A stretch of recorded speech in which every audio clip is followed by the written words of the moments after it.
Caterpillar just announced that they would move 3 plants in Sterling and Dixon from Illinois to Michigan, affecting 170 jobs.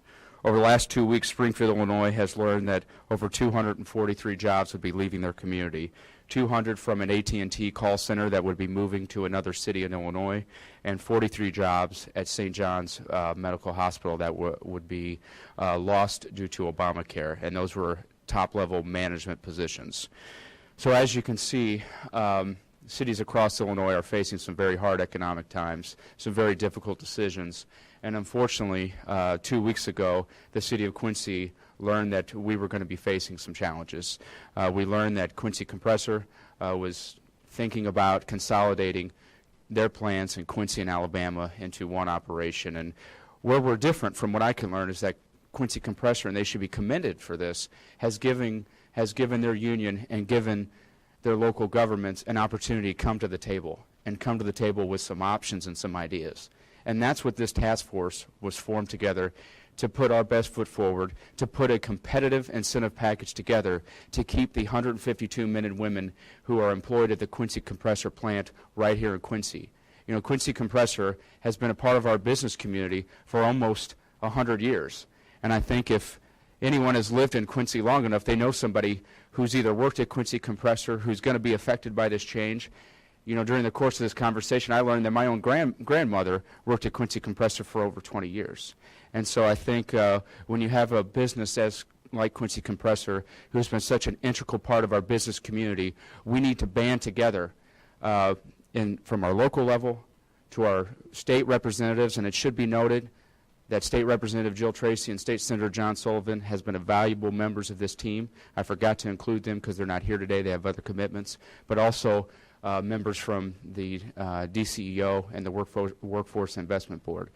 And so the task for this group is to come up with an incentive package that will get Quincy Compressor to take a second look at Quincy, to keep those 152 jobs here, but to also plan for the next steps. Plan for the next steps if, unfortunately, those 152 jobs will leave our community, to make sure that those men and women can find gainful employment in our community. And I wanted to be noted that, unfortunately, when plants announce they're leaving, that gets news cycles for a couple weeks, and that's all people talk about. But we have many Quincy businesses who are hiring, and they don't do press conferences when they're hiring. Hollister Whitney, Napai, Trinity Industries, all have seen considerable growth this past year. In the Quincy Technology Center, we've had 2 small businesses start up there in the last 90 days. So the Quincy economy is growing. Gardner Denver has just invested $4 million in their plant to put up a flood wall. You know, that's not a company that's going to be leaving Quincy anytime soon. But unfortunately, those companies just continue to do what they're doing and don't do press conferences, and so we don't get that good economic news out to our community. With that being said, I'm looking forward. The process, the management team will be in Quincy Tuesday and Wednesday, and the management team has agreed to meet with my office, Marcel Wagner, and representatives from the state of Illinois Tuesday in the late afternoon. And I can tell you we're excited about it. We put together a very competitive package, and I think when we meet with the management team, we're not only going to be talking about the economic incentives that get Quincy Compressor to stay, but the intrinsic value that Quincy offers to so many of our businesses, and that so many of our businesses enjoy to this day. I mean, if you think about where you're going to ship a product out of in the United States, what better place to ship out of Quincy, Illinois? You can reach 70% of the United States in only one day if you need to get your product there fast. Our output for our workers is second to none.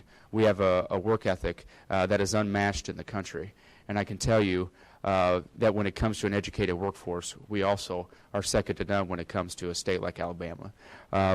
So that's all I'll say this morning. We'll have any questions after we have comments from some other individuals. And first we'll start with Marcel Wagner.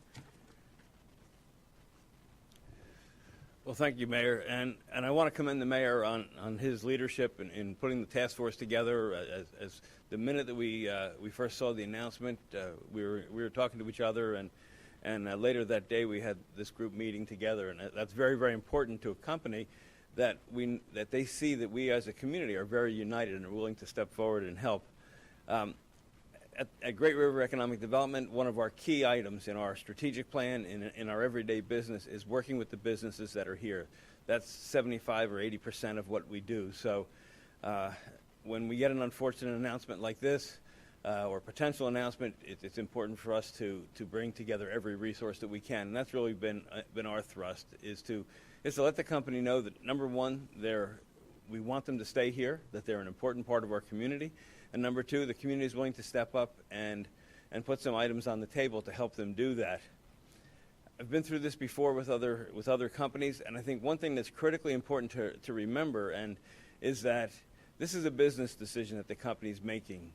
Communities tend to take responsibility when these things happen, and the question you get is, what did we do wrong as a community? Well, the fact is that we've done nothing wrong. As the mayor said, what we've provided to Quincy Compressor is an outstanding workforce that's highly productive, that's highly trained. We've presented them the opportunity through John Wood and other resources to get the best possible people that they can, to get them trained and keep their skills up to the latest technology and latest standards. So what we've done as a community has been a huge support to Quincy Compressor over the years and to a lot of the other businesses here in town. And so I think that's one of the things we need to focus on. We need to focus on the positives and to state that we're willing as a community to step up, that we think not only is Quincy a great place to keep this operation, that it would be a great place for expansion and for additional business to come as part of this initiative. So again, I want to thank the mayor and the other members of the task force for getting together so quickly, for continuing to meet over the last couple of days. I know there's been a lot of phone calls and conversations behind the scenes, and that's what it takes to get a highly effective initiative on the table and to hopefully be successful at what we're doing. Thank you. Okay, we'll have Jackie Bevelheimer with DCEO. Hi, I'm Jackie Bevelheimer. I'm the account manager for the West Central region of the Illinois Department of Commerce and Community or Economic Opportunity. I, too, want to support the efforts that are being made here toward keeping Quincy Compressor in Quincy as its namesake, especially. The Illinois Department has special tax incentives and training programs that can be brought to bear if Quincy Compressor is interested in applying for those. I too appreciate the high quality and productivity that Quincy Compressor has had over the years.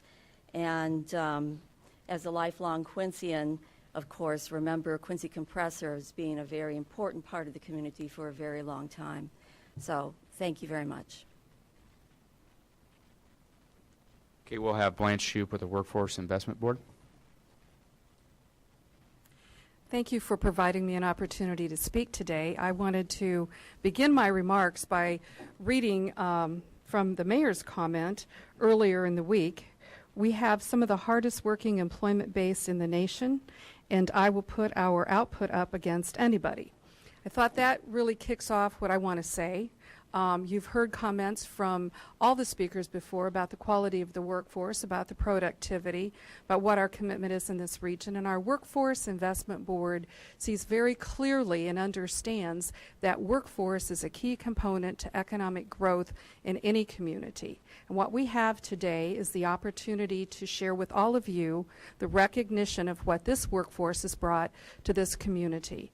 Quincy Compressor folks are committed to the productivity and the quality that they always produce. I don't want to speak on behalf of individuals, but I know that you can only be a productive workforce and hold such high quality if you're committed. So I know from demonstration and past efforts and current efforts what the quality is with this company. I would underscore that this community and this region's workforce is of highest quality. I would agree with the mayor. Compare it to any place in the nation, we're the best. We also have a strong working relationship with our education community and look forward to being available to make sure that we have the highest skills, the most current skills, and a pipeline of workers for the future. Thank you. Okay. You want to say anything?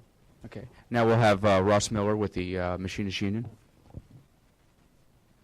Thank you, Mr. Mayor. Ross Miller, business rep with the Machinists Union. I'd just like to thank everybody that's here today, from the employees at Quincy Compressor. It's been a really tough time. I've been in touch with the employees out there and talked with them, and I would like to just echo their sentiments of the warm feelings they get from everybody pitching in to try to help. It means a lot to all of them. I won't go into what's going on yet because I quite honestly don't know yet. We'll meet tomorrow at 10 o'clock, or at 9 o'clock, I'm sorry. We'll get started and see what they want from us, and we'll go into negotiations and see what we can do to try to keep them here. But again, I'd like to thank these people behind me for everything they've done, and together we're going to fight this battle, and we'll keep them here and show them that the Machinist Union does have the highest productivity and production that they can get anywhere, along with quality. Thank you. Okay, thanks for being here. Does anyone have any questions? It's Bob. Kyle, Jackie quickly touched on tax incentives and training programs. Can you go into some of the other potential incentives you can offer? You know, I can't right now. I do know that, you know, the city has various programs that we can utilize, and because, you know, this is a negotiation process, I don't want to lay out the exact incentives that we're going to offer. But I can tell you that I believe when compared to what other communities can offer, it'll be very good and worth their while to take a look at the package. Yes. Oh. Okay. Have they expressed anything about what they would like to see? Well, the main concerns, I think, that was shared with the local paper, you know, was the cost differential between the workforce in Alabama versus Illinois. There are a few things that were brought up in their presentation to the employees at Quincy Compressor that we felt as a task force that we could meet some of their concerns. I'm not going to go into those individually, simply because of the fact that we have not met with the management team and don't want to release those details, but certainly there was part of the presentation that was presented to the employees that this task force felt that we could address, and we could address in a very proactive way. Any other questions?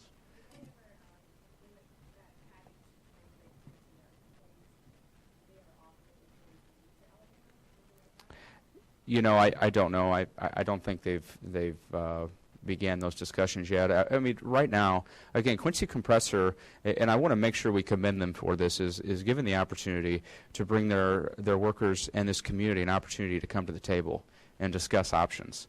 And, you know, from what I've read from other communities, few communities get this opportunity. And so we need to take advantage of this opportunity to come together and show the management team at Quincy Compressor what they have here in Quincy, some of the value, not just economic, but some of the intrinsic value that the city of Quincy offers. And so, again, negotiations haven't begun, so the actual details of what they want we can't release. And but I don't want it to be lost that we have an opportunity that few communities have. And I know when you put what we bring to the table as a community in front of any management team, they're gonna take a look at Quincy, Illinois, and they're going to want to, as Marcel said, not only keep their business here, but possibly look at expanding, and that's what we hope to offer them. Yes, sir. You know, they haven't. From my discussions with their management team, they would like the proposals this week while they're in town, not only during our negotiations with them, but then to send that proposal off to their management team in Alabama. I do know their president is going to be out of the country for the next month, so I would imagine the timeline for a decision wouldn't be until July. But negotiations could take longer than that, could take shorter.